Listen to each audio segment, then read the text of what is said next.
I kissed her again, softer this time, trying to convey through touch what I couldn't quite articulate, that she was rare too, that I'd been half alive before her, that the idea of designing anything without her input now felt impossible. The rain continued its assault on the windows, and the sky darkened toward evening, and somewhere in the building a cleaning crew would be making their rounds, but we stayed locked in that conference room, sitting on the floor with our backs against the glass, her head on my shoulder, my fingers laced through hers, talking in whispers about everything we'd been holding back. She told me about the morning she'd realized her feelings had shifted from professional respect to something deeper, how she'd gone home and stared at her ceiling for 3 hours trying to convince herself it would pass.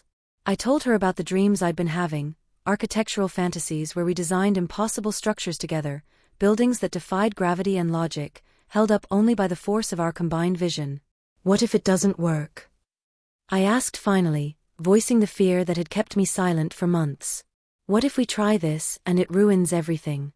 Our partnership, our work relationship, our ability to collaborate. Sophia was quiet for a long moment, her thumb tracing circles on the back of my hand. What if it does work? She countered. What if we're meant to be partners in every sense? What if we're supposed to build our lives together the way we build our projects, with intention, with care, with the understanding that the foundation matters more than the facade? Through the window behind us, the rain began to slow, the storm moving east toward the harbor. The city lights were coming on, thousands of windows illuminating against the dusk, each one representing a life, a story, a choice made or not made. I'm terrified, I admitted. Good, Sophia said, pressing a kiss to my temple. Means it matters. Means it's real. We stayed until the cleaning crew knocked on the door, stayed until the rain had stopped completely and the sky had gone full dark, stayed until we'd mapped out a plan for Monday morning, her meeting with HR, her request for reassignment, the careful conversation we'd need to have with our team.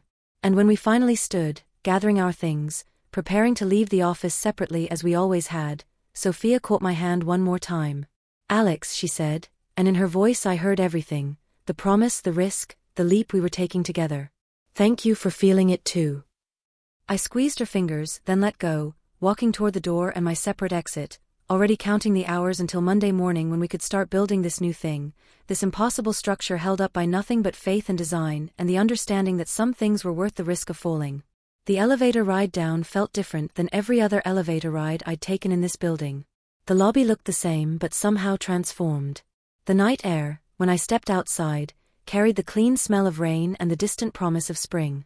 My phone buzzed in my pocket, a text from Sophia, sent the moment we'd separated, already counting the hours. I smiled at the screen, typed back, "We'll design something beautiful."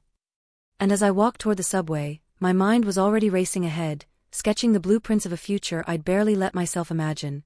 Late nights that meant something different now, collaborative sessions that could end in kisses instead of careful distance, a partnership that encompassed work and life and everything in between. The logistics would be complicated. The conversations would be difficult. But standing in that conference room with rain blurring the city and Sophia's lips on mine, I'd felt something I'd spent 18 months denying, certainty. The bone-deep knowledge that some risks weren't risks at all, but inevitabilities. That some foundations, once laid, were strong enough to support anything built on top of them. The subway platform was nearly empty, the weekend commuters already home. I stood at the edge, watching the tunnel for the approaching lights, and thought about Sophia's question, "Do you feel it too?" As if there had ever been any doubt. As if I hadn't been feeling it with every breath for months, suppressing it, redirecting it, channeling it into work because work was safe and this was terrifying and necessary and right. My train arrived in a rush of warm air and metal shrieking on rails. I found a seat by the window, watched the dark tunnel walls flash past, and let myself imagine Monday morning. Walking into the office knowing everything had changed. Watching Sophia in meetings with new eyes, permitted eyes.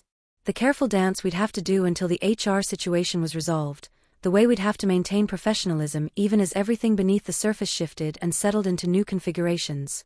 But after that, after the transfer went through and we were no longer direct supervisor and subordinate, after we could stop pretending that our connection was purely professional, after we could build something together that had nothing to do with permits and materials and client specifications. After. That was the word that filled me with equal parts anxiety and anticipation. My stop came too soon and not soon enough. I climbed the stairs to street level, emerged into my neighborhood with its familiar brownstones and corner bodegas, its tree-lined streets slick with rain. My apartment, when I reached it, felt different too, smaller maybe, or just temporary in a way it hadn't before. A place I was living until I could find the place I was meant to be. And wasn't that presumptuous, I thought, letting myself in, dropping my bag by the door. Wasn't that getting ahead of myself, imagining futures with someone I'd kissed exactly twice, someone who was still technically my boss, someone I'd never even had a real date with. But then my phone buzzed again. Another text from Sophia: "Can't stop thinking about you." Is that allowed now? Am I allowed to say that? I sat on my couch in the dark, city lights filtering through my windows, and typed, "You're allowed to say anything. I'm thinking about you too. Have been for months." The 3 dots appeared immediately, disappeared, appeared again. Finally, "I want to do this right. Take you to dinner. Learn everything about you that isn't related to load-bearing walls and sustainable materials. Tell you about my family, my childhood, all the things that made me into the person who fell in love with you without meaning to." Fell in love. She'd said it so simply, as if it were obvious, as if there had never been any question about the destination, only the route to get there. I called her instead of texting back, and she answered on the first ring. "Hi," she said, and I could hear the smile in her voice, the relief. "Hi," I said back. "Tell me something. Something I don't know." "Like what?" "Anything. Something real. Something that has nothing to do with work." She was quiet for a moment, and I could picture her in her own apartment across town, settling into whatever space she inhabited when she wasn't being Sophia Chen, the brilliant architect, the demanding boss, the woman who commanded respect from everyone who met her. "I'm scared of dogs," she said finally. "Big ones, small ones, doesn't matter. I got chased by a neighbor's German Shepherd when I was 6, and I've never gotten over it. I cross the street when I see someone walking their dog. It's completely irrational, and I've never told anyone at work because it seems like such a stupid weakness." "That's not stupid," I said softly. "That's human." "Your turn," she said. "Tell me something real." I thought about all the things I could say, all the carefully curated facts I usually offered when people asked me to reveal myself. Instead, I said, "I don't talk to my father anymore. Haven't in 3 years. He didn't understand why I wanted to be an architect instead of going to law school like him. Said I was wasting my potential on buildings when I could be shaping policy, shaping the world. We had a fight at Thanksgiving, and he told me to call him when I was ready to take my life seriously. I haven't called. Does it hurt?" Sophia asked, her voice gentle. "Every day," I admitted. "But not as much as pretending to be someone I'm not would hurt." "I understand that," she said. "My family wanted me to be a doctor. Traditional, stable, respectable. They still introduce me as their daughter who designs buildings, and I can hear the unspoken unfortunately at the end of that sentence." We talked for 2 hours, sprawled in our separate apartments, sharing the pieces of ourselves we usually kept hidden. She told me about her younger sister, about weekend mornings spent in her grandmother's garden, about the year she spent in Tokyo studying traditional architecture and how it changed the way she understood space. I told her about my mother, who died when I was 12, about how I used to build elaborate structures out of cardboard boxes in her hospital room to make her smile. About how every building I designed was, in some way, an attempt to create the safe space I couldn't create for her. When we finally said goodnight, the city outside my windows had gone quiet, that particular 2 a.m. hush when even New York seems to pause and breathe. I lay in bed unable to sleep, my mind too full of Sophia's voice, Sophia's laugh, Sophia's quiet confession that she'd been lonely for years before meeting me, successful but solitary, convinced that the kind of partnership she wanted didn't exist in her field. "And then you showed up," she'd said, "with your ideas about adaptive reuse and your sketches that looked like poetry, and I thought, oh no, this is going to change everything." It had changed everything. It was still changing everything. And as I finally drifted towards sleep, I felt something I hadn't felt in years, hopeful not just about a project or a career milestone, but about the actual architecture of my life, the structure I was building day by day, choice by choice. Foundations mattered, Sophia had said once during a lecture I'd attended when I first started at the firm. Everything else you can change, you can adapt, you can renovate. But the foundation has to be solid from the start. We were building a foundation now, I thought. In conference room confessions and midnight phone calls and admissions of fear. In the decision to risk everything for something that felt inevitable. In the understanding that some structures, once you started building them, took on a life and logic of their own. Monday morning arrived cold and bright, the storm-cleared sky, that particular shade of blue that made the city look renewed. I dressed carefully, choosing an outfit that felt like armor and promise combined, professional enough for the office, bold enough to remind myself I was allowed to take up space, to want things, to reach for them. The subway ride felt longer than usual, my anticipation making time elastic and strange. Sophia's car was already in the parking garage when I arrived. She'd beaten me to the office, probably hadn't slept either, probably spent the night planning her conversation with HR the way she planned everything, thoroughly, anticipating every complication, preparing for every possible outcome. I took the elevator to our floor, nodded at the security guard, pushed through the glass doors into the office proper. She was in her office, door half open, on the phone. She saw me and her whole face changed, softening in a way that made my chest tight. She held up one finger, 1 minute, and I nodded, continuing to my own desk, trying to appear normal even though nothing felt normal anymore. Alex. Her voice came from behind me 5 minutes later, professional but warm. Do you have a moment? I turned. She stood in her doorway, immaculate in a navy suit, her hair pulled back severely, every inch the commanding presence she'd always been. Except now I knew what she looked like, with her hair falling loose, with her guard down, with her fingers trembling as they touched my face. Of course, I said, standing, following her back to her office. She closed the door behind us, and suddenly we were alone again, the city spread below us through her corner windows, the office still mostly empty at this early hour. I talked to HR, she said without preamble. Sent the email last night, actually. Couldn't sleep, so I figured I might as well start the process. And they're going to reassign me to the Midtown project team starting next Monday. It's lateral, same responsibilities, same title. But it means I won't be your direct supervisor anymore. It means, she stopped, took a breath. It means we can do this properly. Above board. No conflicts of interest, no policy violations. Relief flooded through me, so intense I had to sit down in one of her office chairs. 1 week. 1 week, she confirmed, moving to lean against her desk, close enough that I could reach out and touch her if I wanted to. Which I did. Desperately. Can you wait 1 week?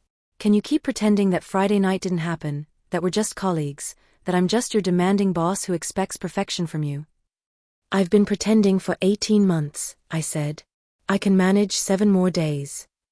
She smiled then, that rare full smile that transformed her entire face. Good. Because I'm going to take you somewhere beautiful on Saturday. Somewhere we can talk without worrying about who might overhear. Somewhere I can kiss you without checking the door first. Where? You'll see, she said, and there was something playful in her tone, something light that I'd never heard before. I'm allowed to have some secrets, aren't I? For now, I said, standing, moving toward the door. But I paused with my hand on the handle, looked back at her. Sophia. Yes. This week is going to be torture. She laughed quietly. Absolute torture, she agreed. But the anticipation will make everything sweeter. The week that followed was indeed torture of the most exquisite kind. We maintained perfect professionalism at work. If anything, we were more formal with each other than we'd ever been, overcompensating to avoid any appearance of impropriety.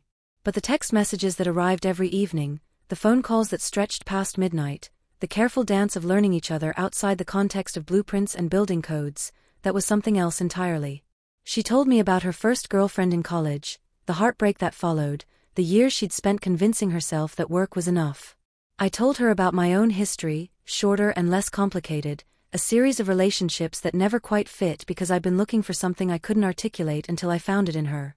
We talked about futures, about the kind of partnership we both wanted, about whether we believed in fate or just in the mathematics of 2 compatible people finding each other in a city of 8 million.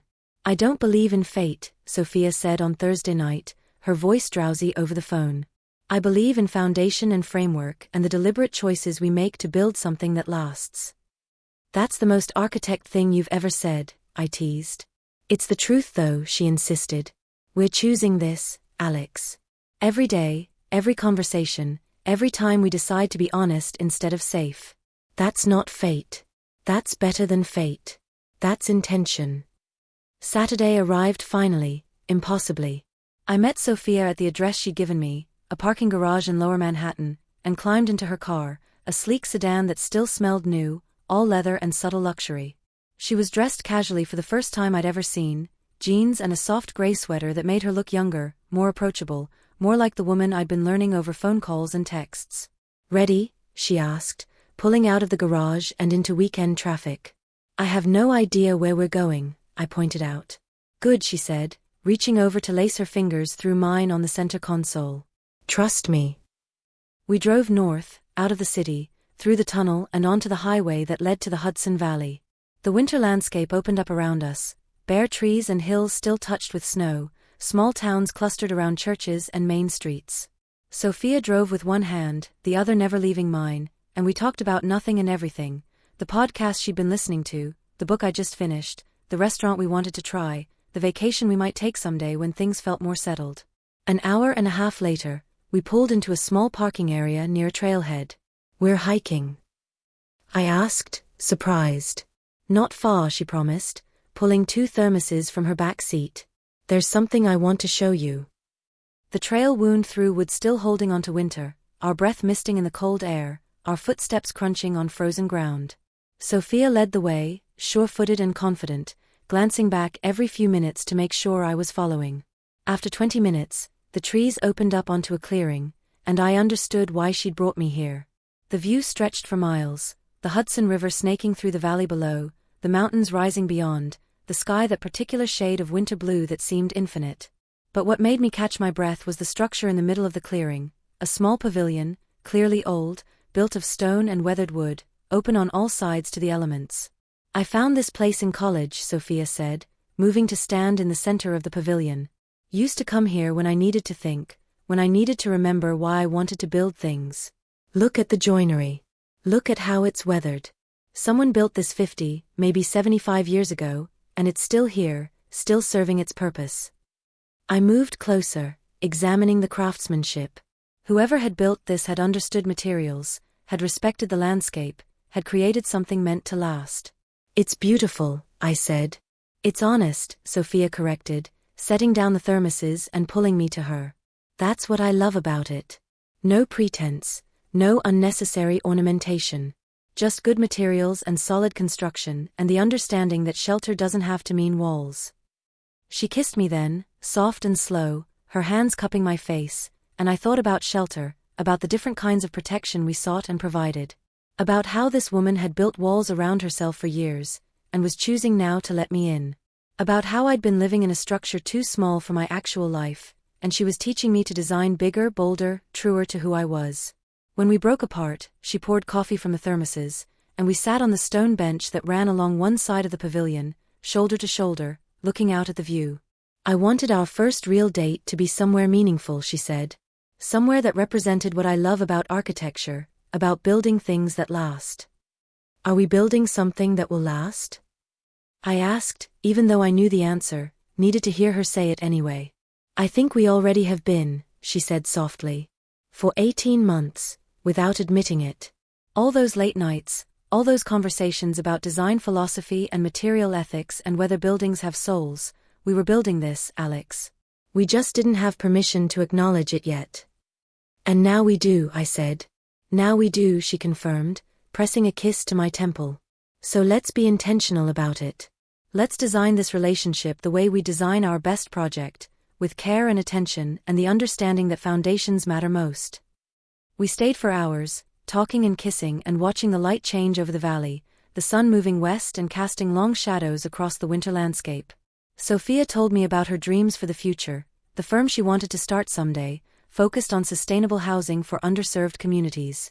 I told her about the book I'd been thinking about writing, a meditation on architecture and memory and the spaces that shape us. We made plans, tentative at first and then more confident, a week away in the spring, a collaboration on a competition entry, the slow integration of our separate lives into something shared. As the sun began to set, painting the sky in shades of orange and pink and purple, Sophia pulled something from her pocket. A key, small and brass, clearly old. This is the key to my apartment, she said, holding it out to me. I'm not asking you to move in, not yet. But I want you to have it. I want you to know you're welcome in my space, in my life, anytime. No more waiting in lobbies, no more texting when you arrive. Just, she paused, searching for words. Just the understanding that my door is open to you now. Literally and metaphorically. I took the key, feeling the weight of it, the symbolism. This is really happening, I said, half question, half statement. This is really happening, she confirmed. If you want it to be. I want it to be, I said, and kissed her again, the key pressed between our palms, the pavilion sheltering us from nothing and everything at once. The drive back to the city felt different than the drive out had, settled somehow, like we'd crossed some invisible threshold and everything that came after would be marked by this moment, this decision, this mutual choice to build something together. Sophia kept my hand in hers, only releasing it to shift gears, and we talked about the week ahead, her first days on the new project team, the adjustment period we'd both need to navigate, the way our relationship would shift now that it was no longer secret, no longer forbidden. People will talk, she said as we hit traffic approaching the city. You know they will. They'll say I gave you special treatment, that I moved to protect our relationship instead of dealing with the conflict of interest properly. Did you give me special treatment? I asked, curious. She thought about it, merging lanes smoothly. No, she said finally. If anything, I was harder on you than anyone else. Pushed you more, expected more, because I knew what you were capable of and I needed to see you succeed without my help. I needed to know that when I told you how talented you were, it wasn't just, she stopped, searching for words. It wasn't just because I was falling in love with you and seeing you through that filter. And I prompted. And you're brilliant, she said simply. Genuinely, objectively brilliant. The Thompson project you led last quarter? That would have been impressive from someone with 10 years more experience.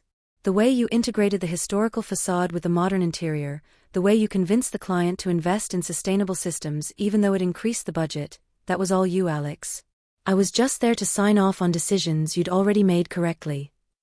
Pride bloomed warm in my chest, made more meaningful by the fact that she was saying it now, when she had no professional obligation to build me up, when honesty was the only thing we owed each other. By the time we reached my neighborhood, full dark had fallen, the city lit up and humming with Saturday night energy. Sophia pulled up in front of my building but didn't put the car in park, just sat there with the engine running, her hand still holding mine. I could come up, she said, not quite a question. You could, I agreed, my heart rate picking up. Or we could wait, she continued, her thumb tracing patterns on my palm. Do this slowly. Have proper dates plural before we, she gestured vaguely, and I understood. What do you want? I asked. She turned to look at me fully, her eyes serious in the dashboard lights. I want everything, she said. Every part of you, every moment, every morning waking up together and every late night working on projects side by side. But I also want to do this right. I want us to have a foundation so solid that nothing can shake it. And that means time, I think. That means patience. Okay, I said, even though my body was screaming the opposite, even though I wanted nothing more than to lead her upstairs and spend the night learning the geography of her skin, the sound she made when she forgot to be controlled and careful. Okay. She sounded surprised. You're right, I said. We have time now. We don't have to rush. And I paused, trying to articulate it. I want to remember every step of this. I want to be able to look back and know that we were deliberate, that we chose each other fully and completely, not because it was convenient or because the chemistry was overwhelming, but because we understood exactly what we were building together. She kissed me then, deep and hungry and full of promise, and when we finally broke apart we were both breathing hard, both fighting the same battle between want and wisdom.